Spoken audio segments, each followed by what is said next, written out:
안녕하세요. 엄마 약방의 현고은 약사입니다. 대한민국의 모든 엄마들이 히어로가 되는 그날까지 엄마 약방이 함께합니다. 자, 얼굴에 하나둘씩 돋는 뾰루지라든지 사춘기도 아닌데 나타나는 여드름, 그리고 우리 아이들의 그 배고 같던 피부가 우둘투둘해지는 그런 여드름 때문에 걱정 많으신 분들 계시죠?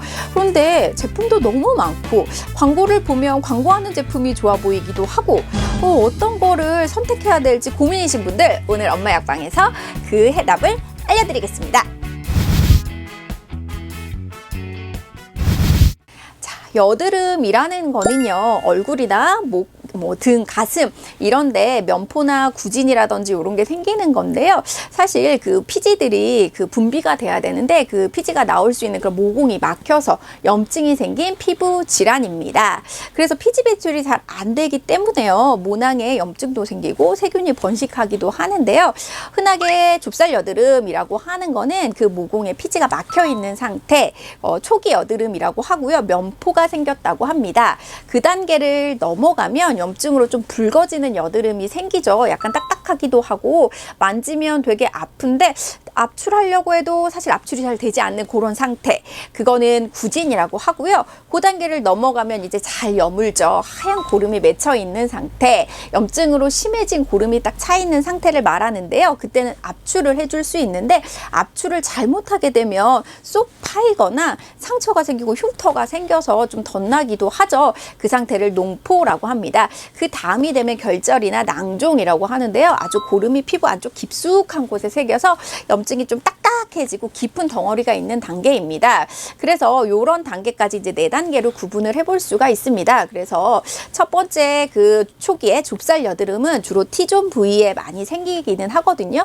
유전적인 요인도 있고 사춘기에 호르몬이 막 그렇게 폭발할 때, 그래서 호르몬 때문에 생기기도 합니다. 피지의 과다 분비로 인해서 생기고요. 그다음에 붉어지는 여드름, 고름이 있는 여드름은 주로 이렇게 볼이라든지 턱에 좀 잘 발생을 하고요. 이런 여드름은 불규칙한 생활 습관이라든지 좀 먹는 음식이 좀 인스턴트를 많이 먹는다, 기름진 걸 많이 먹는다, 음주, 흡연, 스트레스, 그다음에 화장이라든지 이런 걸로 그 생활 습관병이라고도 하죠. 그래서 고름이 많이 생기고 염증이 심하게 생긴 여드름 을 말씀을 드립니다. 그래서 이럴 때 어떤 걸 쓰셔야 될까 살펴보면은요, 일단 좁쌀 여드름이다 라고 하면 이런 살리실산 성분의 제품을 쓰시는 게 좋은데요. 염증을 좀 낮춰주고 각질을 좀 제거해 주는데요. 살리실산이라는 것 자체가 각질을 조금 녹여주는 거기 때문에 건조감이 들 수도 있고 살짝 피부 자극이 있을 수 있어서 민감하신 분들은 사용하지 않습니다. 하루 2번 정도 아침 저녁으로 세안을 하시고 이 제품 발라주시면 되는데요. 가벼운 액상 타입이어서 이렇게 그냥 살짝 바르시고 건조시키고 난 다음에 기초 화장을 하시거나 이렇게 하시면 되고요. 이제 조금 붉어지는 염증성 여드름이 생겼다라고 했을 때에는 이런 제품들을 사용하십니다. 에크논, 큐아크네, 페어아크네, 클리어틴 이브 더블 스파 이런 제품인데요. 붉은 염증성 여드름에 주로 사용을 하고요. 그 염증을 가라앉혀주고 그 여드름균 항균 작용이 있는 성분 2가지로 구성이 되어 있는데요.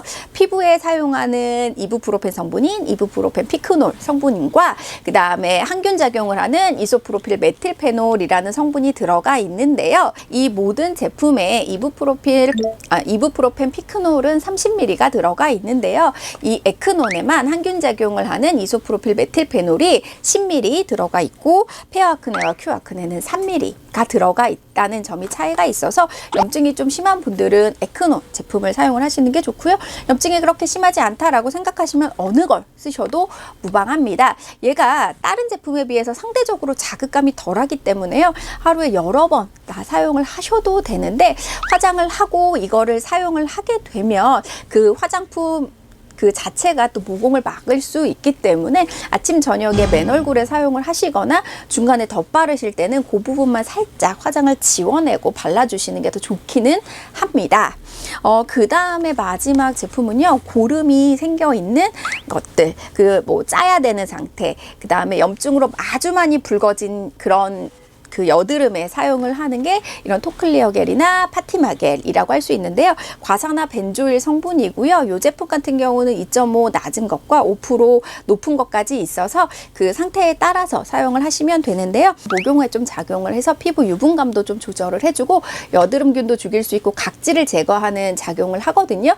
그래서 피부 자극감이 좀 있을 수 있습니다. 그래서 처음 사용을 하실 때에는 자기 전에만 사용을 하셨다가 자극감이 좀 사라지면 아침 저녁으로 사용을 하시고 또 낮은 농도에서 점점 높은 농도로 사용을 하시면 되는데 이 제품이 약간 색소 침착이 될 수 있기 때문에 자외선 차단도 좀 주의해 주시는 게 좋겠습니다. 자, 그래서 정리를 해보면은요, 나는 좁쌀 여드름이다 라고 하면 살리실산 성분이 들어가 있는 제품을 골라주시면 되고요. 나는 좀 붉은 여드름이 있어요 라고 하시면 이런 에크논, 그 다음에 페어아크네, 큐아크네 같은 제품을 사용을 하시면 되고, 나는 좀 골맞어요, 좀 심해요 라고 했을 때는 이렇게 과산화 벤조일 제품을 선택을 하시면 되겠습니다. 자, 어느 것을 사용을 하시던지요, 피부에 쓰는 거기 때문에 살짝 자극감이라든지 부작용이 있을 수 있기 때문에 일단 좀 사용을 해보시고 나는 자극감이 있다, 부작용이 있다 라고 하시면 사용을 못 하신다는 점을 꼭 기억해 주시면 좋겠습니다. 궁금하신 점 있으면 댓글 남겨주시고요. 구독과 좋아요는 사랑이고 알림 설정 잊지 마세요. 감사합니다.